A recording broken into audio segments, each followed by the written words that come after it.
Je vais donc te donner les 3 piliers pour réussir selon nous en e-commerce, mais avant, je tiens à te dire juste une petite chose avant de commencer mes propos, c'est que tu vas devoir être motivé. Il faut que tu saches pourquoi tu t'es lancé dans cette aventure, que tu aies une marque e-commerce ou que tu sois en train de la créer. Il faut vraiment que tu saches pourquoi tu l'as créée. Car l'entrepreneuriat, et c'est pas une phrase bateau, c'est peuplé de haut et de bas. Il y a des jours où tu seras vraiment très haut, où tout va fonctionner, et il y a des jours où tu seras très bas et tu feras face à de grosses problématiques. C'est dans ces moments-là qu'il faut que ta motivation soit à son maximum et que tu sois 100% motivé et déterminé. C'est pour ça que je te conseille d'écrire quelque part sur un téléphone, sur un bout de papier, tes motivations extrêmes et d'aller les lire lorsque tout va mal, que tu penses que le sort s'acharne contre toi, que tu as plein de problématiques liées à ton business. Je te conseille de faire cette petite liste et justement de la lire quand ça va pas pour vraiment t'aider à avoir une détermination extrême. Je te rassure quand même, l'aventure du e-commerce est une aventure fabuleuse. Le monde entier tourne de plus en plus sur le domaine du digital. On voit bien que ce soit NFT, e-commerce, tout ce que tu veux.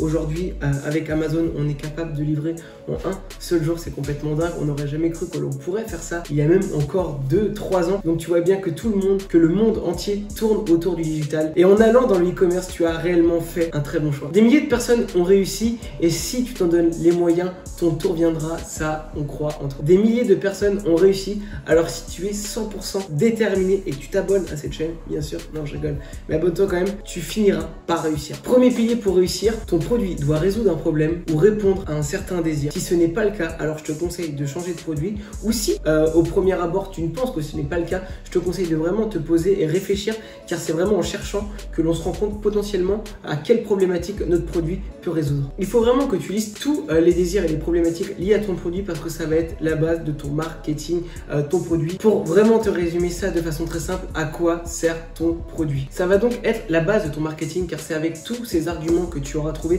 que tu vas pouvoir vendre ton produit, et c'est quand même la base de pouvoir vendre son produit, faire des ventes, augmenter son chiffre d'affaires et ses bénéfices. L'ensemble de tes messages publicitaires seront vraiment tournés sur la résolution de problématiques ou bien le fait de susciter du désir autour de ton produit. Il suscite telle ou telle émotion et j'ai besoin de ton produit parce qu'il peut me procurer telle ou telle problématique auquel je fais. Par exemple, je vais vraiment prendre un exemple bateau pour que tu comprennes que ce soit le plus schématisé possible. Un produit, je sais pas, une ceinture lombaire qui résout les maux de dos, boum, on sait pourquoi on l'achète, ça résout les maux de dos. Et il y a un côté aussi qui suscite le désir parce qu'on ne veut plus avoir mal au dos. Donc le produit va vraiment changer la vie de nos futurs prospects. Il faut vraiment que tu comprennes que la plupart des ventes sont des ventes à émotion. Les gens vont acheter en se projetant avec ton produit. Ils vont imaginer ce qu'ils vont pouvoir faire avec ton produit. Donc vraiment, tu dois bien garder ça en tête. Il faut susciter le maximum de désir et d'émotion. Il faut vraiment pousser cette réflexion de façon extrême. Par exemple, on n'achète pas une simple perceuse. On va acheter le fait de pouvoir faire un trou au mur, et ce trou au mur, on va pouvoir mettre un cadre dedans, et ce cadre,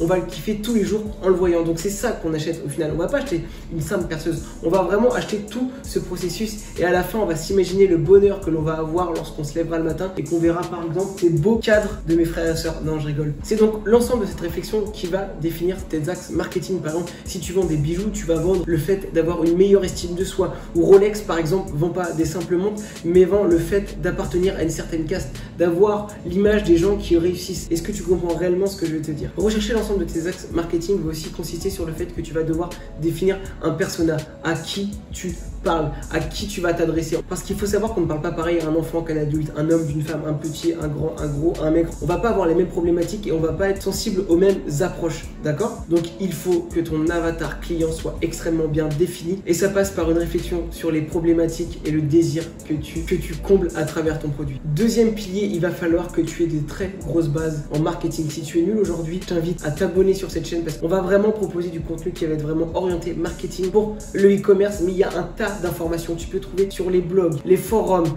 les chaînes YouTube, à travers des formations, à travers des livres. Il va vraiment falloir que tu te formes un maximum, même par le biais de l'école. Il y a des écoles qui ont été super pour apprendre la communication, car le marketing et la communication va être la base de ton business. Il va vraiment falloir que tu saches comment parler, comment t'adresser, comment vendre aux personnes qui vont potentiellement être intéressées par ton produit. Il faut vraiment que tu comprennes que ton but premier va être d'aller chercher des clients pour faire de plus en plus de chiffre d'affaires. Ça va être vraiment la base. Donc si tu ne sais pas comment t'y prendre, où aller les chercher, comment leur parler, comment leur proposer ton offre, comment mettre en avant tous les éléments que tu auras trouvé, tous les axes marketing que tu auras trouvé dans la première partie où on t'expliquait les premiers piliers, tout ça va vraiment falloir les mettre en place et en œuvre, et c'est pour cette raison que tu dois vraiment avoir de très grosses bases en marketing. Il faut que tu comprennes que ça va être la clé de ta réussite. Il faut que tu comprennes que ça va être la base de la réussite. Si tu montes ton produit aux mauvaises personnes et de la mauvaise manière, tu ne feras aucune vente malgré que ton potentiel produit soit d'une grande qualité et réponde à certaines problématiques. Bien sûr que par la suite, c'est une tâche que tu pourras déléguer. Comme dirait un entrepreneur que j'aime énormément, Bernard Tapie disait que le fait de réussir dans l'entrepreneuriat, si on veut aller le plus loin possible, il faut savoir s'entourer des meilleurs. Et je suis extrêmement d'accord avec ce grand homme qu'il faut que tu saches t'entourer des meilleurs. Tout seul, tu ne pourras pas aller aussi loin que si tu as monté une équipe forte. Mais justement, pour bien déléguer ces tâches, il faut que toi-même, tu apprennes à le faire pour que tu comprennes ce que l'on va te proposer et potentiellement ne pas te faire avoir par des prestations de services de mauvaise qualité. Troisième pilier, tu dois être passionné par ton univers, par potentiellement ton produit, mais au moins par la niche où tu vas commercialiser ton produit. Il faut vraiment que tu sois passionné, ça va être la base d'un business.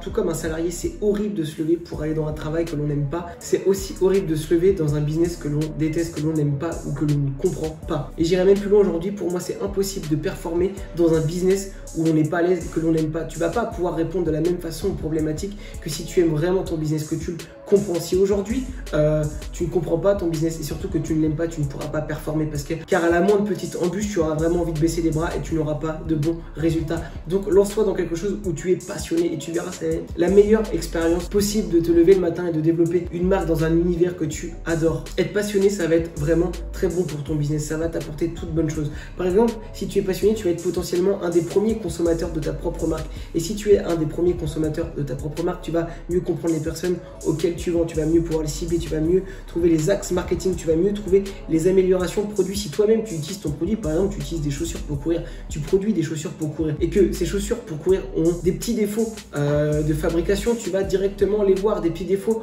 en termes de performance, tu vas aussi directement les voir. Donc si tu es le premier consommateur, tu vas aller plus loin que ta concurrence potentiellement qui lui n'est pas passionné par ce qu'il vend, qui a juste vu un bon filon, qui a flairé un bon filon. Il n'ira jamais aussi loin que toi si toi-même tu es passionné par ton univers. J'insiste vraiment que la meilleure chose possible, c'est d'être le premier consommateur de ton produit car tu vas vraiment comprendre de quoi tu parles et tu vas pouvoir définir un pourquoi très fort. Pourquoi ce produit va me servir. Si toi-même tu as besoin de ce produit, alors tu as juste à mettre sur papier ces réponses et tu verras que tu pourras aller super loin. Je t'ai donné les 3 piliers les plus importants pour réussir selon moi dans le e-commerce. Je vais juste te demander de t'abonner, partager cette vidéo à tes amis qui sont potentiellement intéressés par le e-commerce.